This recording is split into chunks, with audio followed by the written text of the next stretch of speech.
কবিতাৰ শিৰোনাম মমৰ টোপালবোৰ নিয়ৰ হৈ সৰে। পোহৰৰ সন্ধানত এজাক পৰুৱা ভ্ৰমি ফুৰে। এটি নিশাৰ নীৰৱতা, কিছুমান প্ৰতিশ্ৰুতি, সম্পৰ্কবোৰ সন্ধিহান।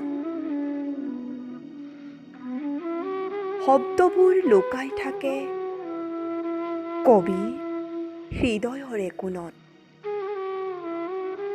কল্পনাৰ ৰংবোৰ উপঙে শিল্পীৰ চকুৰ মণিৰ এচুকত।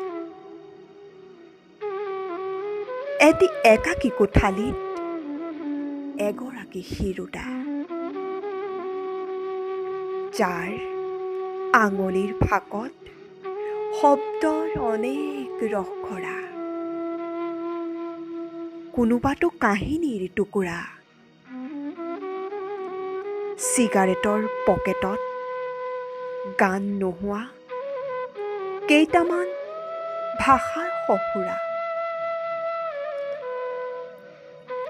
এডাল মাত্ৰ প্ৰজ্বলিত মম, যাৰ চাৰিওদিশে চিন্তাৰ কুঁৱলী, ভাৱৰ কুকুহা।